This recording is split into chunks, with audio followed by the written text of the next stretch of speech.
Yo vengo discutiendo con gente que está en el sector agropecuario. La señal es: te los elimino y vos me financiás. Un acuerdo de caballeros. Ir a un acuerdo con el campo, convenís con ellos que financien la transición.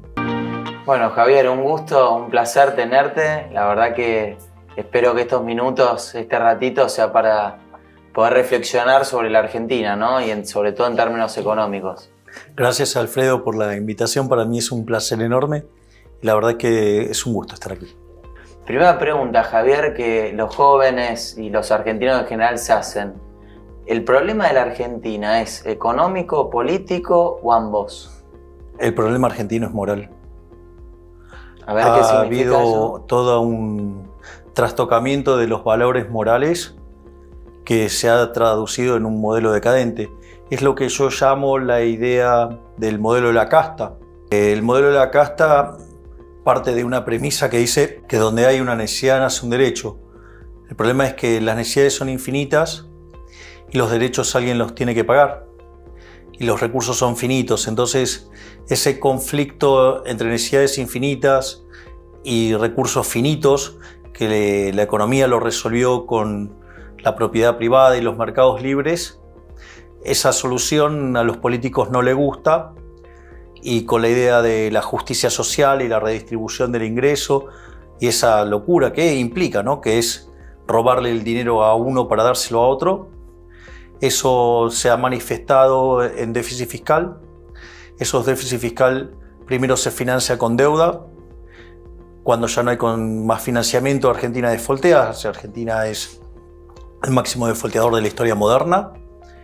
Hemos superado ya a Ecuador. Cuando ya no hay lugar para la deuda, se recurre a la emisión de dinero. Hemos quitado 13,0 a la moneda, ya le podríamos quitar 2 más, vamos camino a 3. Argentina padece un nivel de inflación verdaderamente escandaloso. Y si no, digamos, recurren básicamente a los controles de precios, que es atacar el derecho a propiedad, o directamente a los impuestos, que es una confiscación. Por lo tanto, fíjate que todas esas medidas, en el fondo, son medidas profundamente inmorales, porque implican robar. Es decir, la deuda implica pasarle la cuenta de la fiesta a nuestros hijos, a nuestros nietos, a los chicos que no votan, a los que aún no han nacido. O lo que es la inflación, que es un robo directamente a los argentinos de bien, o los impuestos, que ya directamente es el robo de manera directa. Por lo tanto, el problema es que Argentina ha dejado de ser el país más rico del mundo para convertirse 140 al tipo de cambio paralelo, y tiene cerca de 45% de pobres, 10% de indigentes. Pensar que Argentina produce alimentos para 400 millones de seres humanos. La presión fiscal en el campo es 60%. Quiere decir que el Estado se lleva los alimentos de 240 millones de seres humanos y hay 5 millones de argentinos que no les alcanza para comer. Es decir, el problema en Argentina es moral. O sea, y esa decadencia moral se traduce en políticas económicas que han hecho de este país un infierno, y que si no modificamos esto, Argentina se va a convertir en el país más miserable del planeta Tierra. Los jóvenes se preguntan, la gente adulta, la libertad, los libertarios, etc. Para explicarle a alguien que no conoce, ¿qué significa la libertad económica? No es solo la libertad económica. O la libertad en términos económicos, como Yo, valor. digamos, ahí me parece que la mejor definición de liberalismo es la que ha dado nuestro máximo prócer de la ciudad de la libertad, que es el doctor Alberto Venegas Lynch hijo, que dice: el liberalismo es el respeto irrestricto del proyecto de vida del prójimo, basado en el principio de no agresión y en defensa del derecho a la vida, a la libertad y a la propiedad. De hecho, las instituciones con las cuales vos respaldás esto es la propiedad privada, los mercados libres de intervención estatal, la competencia, entendida como libre entrada y salida, la división del trabajo y la cooperación social, donde solamente podés ser exitoso sirviendo al prójimo con bienes de mejor calidad a un mejor precio. Y aquellos países, en el fondo, que son más libres son 8 veces más ricos que los reprimidos. El decil más bajo de la distribución está 11 veces mejor que su par en el país reprimido. Está el doble que el 90% de la gente del país reprimido. Por lo tanto, Hay 25 veces menos de pobres en el formato estándar, 50 veces menos en el formato extremo. La gente vive 25% más. La libertad trae prosperidad, trae felicidad, trae mejores niveles de vida. No solo, digamos, es una cuestión moral, sino que además hasta podría pensarse hasta de manera utilitarista. O sea, igual lo importante es la cuestión moral, porque como dice Israel Kirzner, aun cuando el sistema fuera más eficiente en lo productivo y generara más riqueza, si estuviera construido sobre bases morales impropias no debería ser defendido. Pero justamente, ¿quién podría ponerse en contra de las definiciones que acabamos de dar sobre el sistema de capitalismo de libre empresa, ¿no? Entonces, no solo que el sistema es mejor en lo productivo, sino que además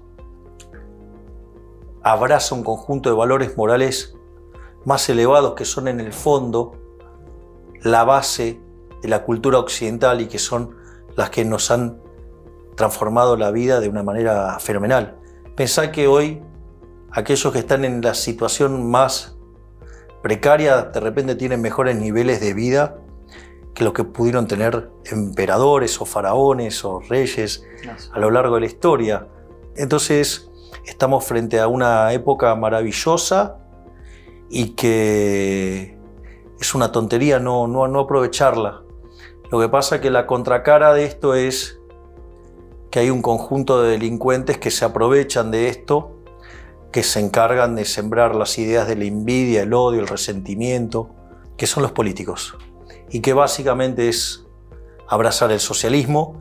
La verdad es que el socialismo es siempre y en todo lugar un fenómeno miserable, porque en todos los lugares donde se aplicó generó miseria, hambre, guerra y condiciones de vida verdaderamente espantosas. Así es que a veces resulta como complicado tratar de asimilar por qué no se internalizan estas ideas, pero es porque hay un conjunto de delincuentes que se benefician de esto, que son los políticos, porque son personas que a mercado no tendrían lo que tienen hoy como políticos. Javier, hay mucha frustración en la sociedad argentina, sobre todo de jóvenes, cuando consultan con sus abuelos, padres, y uno ve que recurrentemente la Argentina vuelve a caer, digamos, con inflación alta, con caída del salario real, crisis económicas, etc. ¿Cuál es tu solución para salir definitivamente de esta? Nosotros estamos planeando un conjunto de reformas estructurales en 3 generaciones y en paralelo una reforma monetaria y financiera que a la postre termine con el Banco Central y básicamente terminar así de una vez por todas con la inflación. En cuanto a las reformas de primera generación, nosotros estamos hablando de hacer una reforma del Estado que implique una drástica reducción del gasto público, que elimine muchísimas regulaciones y que eso permita bajar impuestos e ir a un sistema más simple de impuestos. Al mismo tiempo pensamos avanzar en una reforma laboral a ir a un sistema de seguro de desempleo. Y una vez que Argentina sea competitiva en el plano fiscal y en el plano laboral y tenga estabilizado, digamos, el nivel de precios, es decir, que se termine con la inflación, porque los políticos no son dignos de tener un banco central. Igual, digamos, el Banco Central no debería existir por una discusión de índole moral, pero más allá de eso, ahí podés abrir la economía y eso generaría un proceso de muchísimo crecimiento por una gran cantidad de años y eso te abriría las puertas de hacer reformas, por ejemplo, continuar con la reforma del Estado para reducir los empleados públicos con programas de retiro voluntario, pero en una situación donde vos estás creciendo mucho, con mucha intensidad en trabajo, con aumento de la PEA, con lo cual, digamos, esas personas encontrarían trabajo. También estamos pensando para la segunda generación lo que es la reforma del sistema previsional, sin vulnerar los derechos adquiridos, y la reforma silenciosa empezaría a tener resultados en lo que es esta segunda generación, que es la eliminación de los programas sociales, pero no porque los eliminas vos, sino porque la gente los deja. Nosotros vamos a llevar el número de ministerios a 8. Vamos a tener el Ministerio de Economía, Relaciones Exteriores, Infraestructura, Capital Humano, Defensa, Seguridad, Justicia y Ministerio del Interior. En el Ministerio de Capital Humano se van a concentrar las actividades vinculadas a lo que tiene que ver con la niñez, con la salud, con la educación y con la integración con el trabajo. De modo tal que es toda una parte de mucho trabajo, por eso lo llamamos las reformas silenciosas, y que recién los resultados se van a ver más adelante, porque creer que el problema de los programas sociales o de los empleados públicos se puede resolver de manera instantánea, eso es mentirle a la gente. Y bueno, ya después, una vez que uno está en esta lógica, ya puede ir hacia las reformas más avanzadas en términos de salud, educación y seguridad. Obviamente esto es un programa de crecimiento sustentado sobre la idea de la convergencia y que Argentina en 35 o 40 años podría alcanzar a los Estados Unidos en dinámica, pero como notarás es algo que excede a la tarea de un grupo, ¿no? Nosotros sinceramente no estamos pensando en ir más allá de los límites de la política, es decir, serán 4 años, serán 8 y después me retiraré.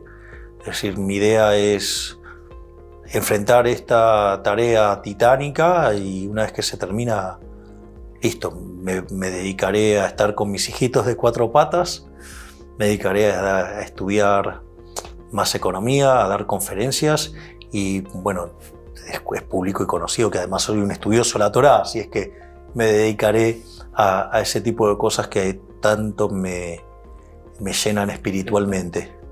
Volviendo al tema de las reformas, ¿no? Hablaste de primera, segunda, tercera generación. Si tuvieras que principalmente poner el eje, sobre todo en los primeros 60 días, 90 días, porque lógicamente sabemos que la Argentina va a heredar una bomba de tiempo económica con muchísimos desequilibrios, precios relativos, fiscales, macroeconómicos, monetarios, etc. ¿Dónde pones el eje? Lo fiscal y lo monetario. Por eso lo llamamos el plan motosierra. Okay. Vos lo primero que tenés que hacer es entrar a recortar el gasto público para terminar con el déficit fiscal. En paralelo se manda la reforma monetaria y financiera. En caso de que el Congreso no me lo apruebe, lo mandaría a consulta popular. Y aun cuando la consulta popular, fuera adversa, con los tamaños de recorte fiscal se terminaría con los problemas de tener que monetizar el déficit y eso te permitiría recomponer de una manera más saludable la composición de la deuda, ¿no?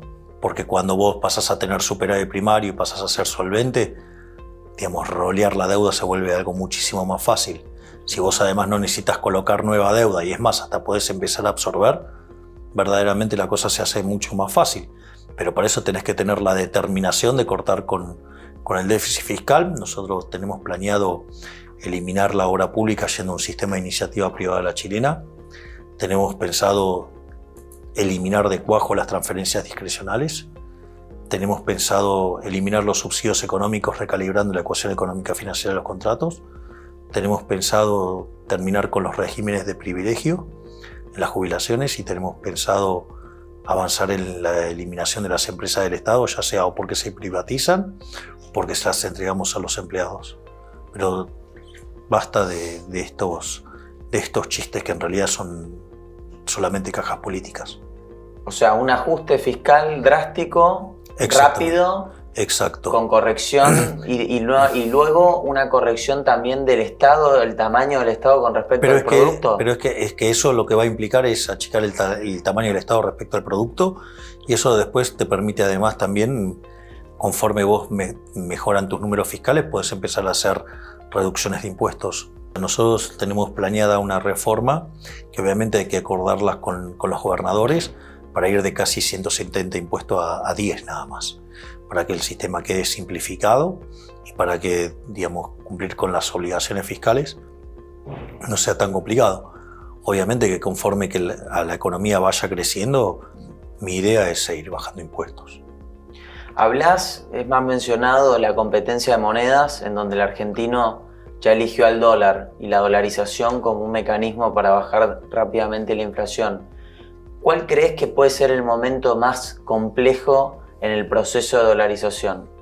como momento complejo podría ser ahora. Digamos, en el medio de una hiper sería mucho más fácil, ¿no? Porque desaparecen todos. O sea, tenés una gran licuación de pasivos y sería muy fácil hacerlo. De hecho, podría estar tomando lugar, de hecho, la dolarización en un caso así, donde los argentinos unilateralmente decidieran empezar a usar otra moneda que para mí sin dudas va a ser el dólar, porque es la moneda que eligieron históricamente, pero si vos tenés que ir a un proceso de liquidación vas a tener competencia de moneda y seguramente van a elegir el dólar y lo vas a liquidar en dólares el Banco Central. Eso no me genera ningún tipo de problema. O sea, te diría que siempre el momento más complicado es el momento previo al estallido. Después del estallido se vuelve algo muy, muy fácil, porque básicamente los pasivos del Banco Central quedan licuados, claro. Históricamente, en los últimos años se ha acelerado el mecanismo de la política, de los blanqueos, de las moratorias, de los distintos instrumentos para intentar de atraer capital privado, porque todos sabemos que la economía en la Argentina, el sector privado sí ha ahorrado, y ha ahorrado un PBI de nuestra economía, y sin embargo, bueno, por otro lado la política ha gastado prácticamente en esa y mucha más cantidad. ¿Tu idea es ir a un nuevo blanqueo, buscar un mecanismo de incentivos para que el empresario quiera invertir definitivamente en una economía dolarizada, en este caso, como mencionás? En una economía dolarizada, digamos, no necesitas hacer ningún blanqueo, existe de hecho. Digo, porque vos agarrás y empezás a sacar los dólares del colchón y los usás y listo, se acabó. O sea, con lo cual no necesitas ningún blanqueo, ocurre de facto, ¿no? O sea, ocurre, digamos, sin necesidad de nada.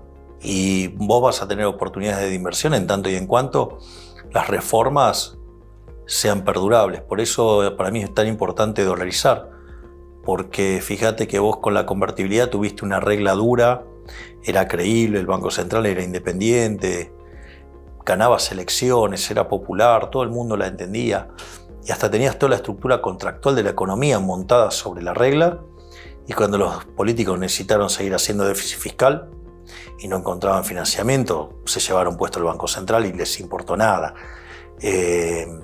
Vos fíjate que es interesante que en Ecuador varias veces el delincuente Correa trató de eliminar la dolarización y no pudo. Y una de las cosas que cuenta Jamil Jamouad, el presidente de Ecuador, que fue el que dolarizó, dice: había algo que era más popular que Correa, la dolarización. Y por eso es tan importante hacer reformas estructurales de estas características que sean irreversibles. Y para mí eso es fundamental. Hablando de ese tema tan importante, ¿no? Que la irreversibilidad, porque no hay políticas de Estado, en el fondo creo que apuntás a eso, ¿no? En la Argentina no hay políticas de Estado, sobre todo en la índole económica. Sí, pero más allá de eso, para mí, digo, el Banco Central tiene que ser eliminado porque es una institución inmoral.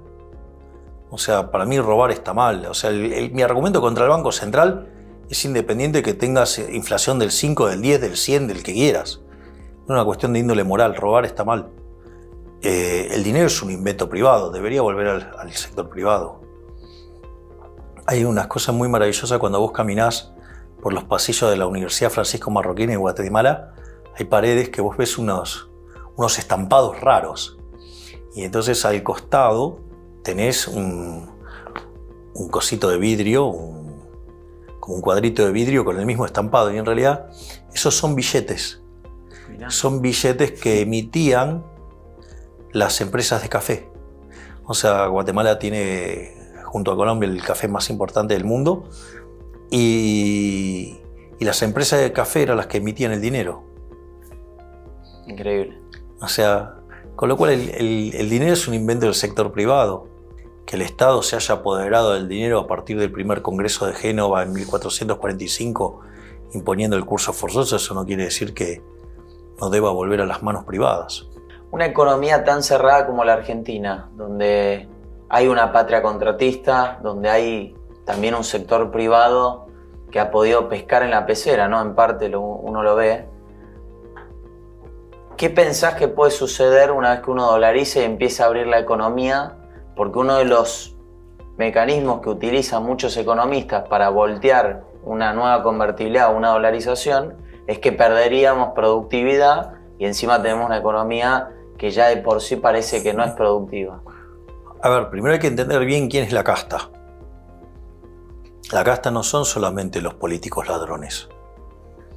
La casta son también los empresarios prebendarios. La casta son los periodistas ensobrados. La casta son los sindicalistas que no representan a sus trabajadores, que son ladrones. Y la casta también son los economistas corruptos que defienden intereses que no son favorables para los argentinos de bien.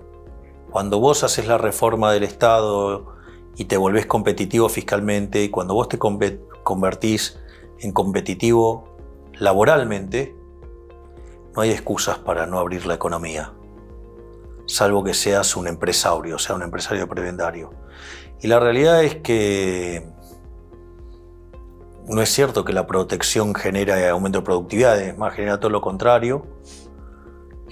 Y cuando vos abrís la economía, claramente esas empresas van a la quiebra, pero para la quiebra quiere decir que vos gastaste en otra cosa. Y quiere decir que vos compraste un bien de mejor calidad a un mejor precio. O sea que vos estás teniendo algo más productivo, sí, porque tiene mejor calidad, tiene mejor precio. O sea, vos te estás ahorrando dinero que vos lo podrías gastar en otro lado, con lo cual estarías generando puestos de trabajo y nuevas empresas en otro lado.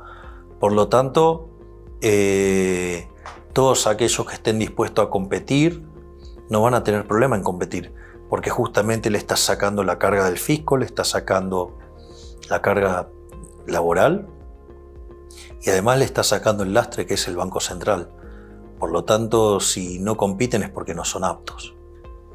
El campo argentino es uno de los ejes centrales de ingreso de divisa en lo que estos 20 años de populismo se ha nutrido básicamente para poder mantener este estado gigantesco que se ha generado en la Argentina. ¿Cuáles serían tus principales medidas para el campo siendo...? Bueno, fíjate que lo que más daño le causa al campo, ¿sabes qué es? La brecha. Claro, control de capital. Y cuando vos eliminas la brecha, automáticamente se le duplicó el precio. Obviamente que la idea también es avanzar en la eliminación de las retenciones.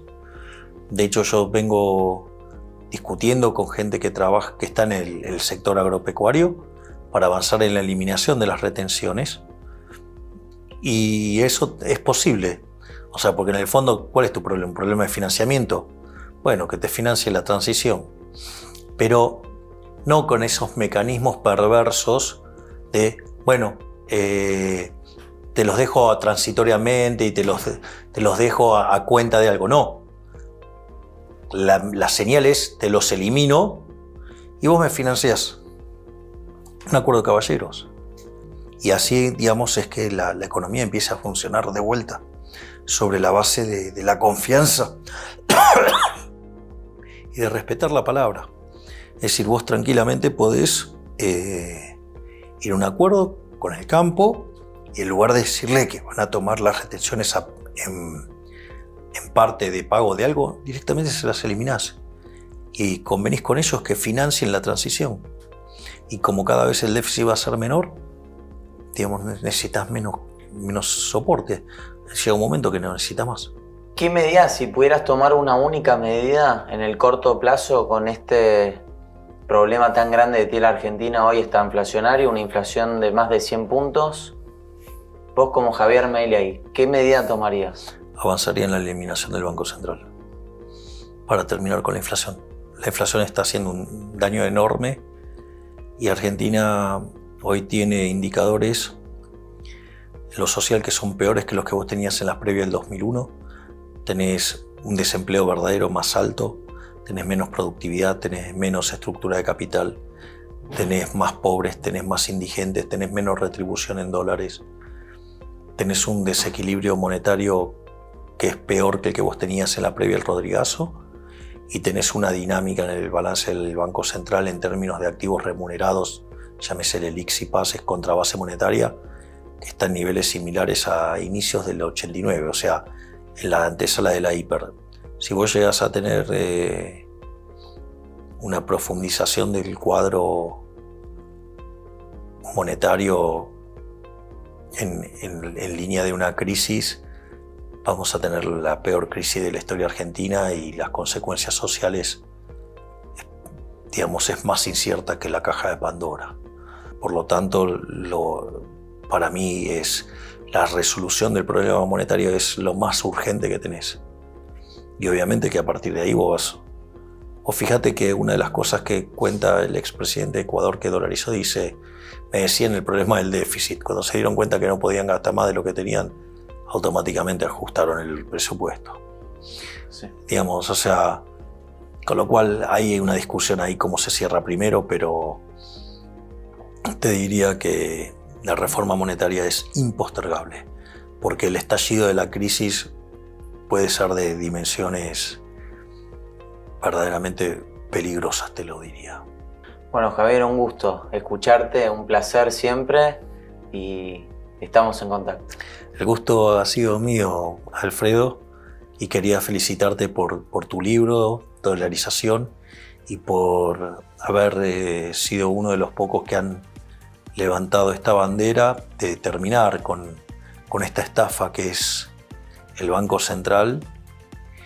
Y bueno, cada vez somos más.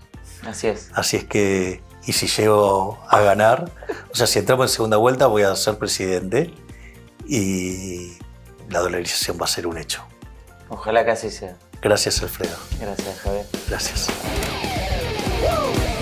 A la mierda los malditos empresarios, a la mierda sodomitas del capital. Basta de basura keynesiana, ha llegado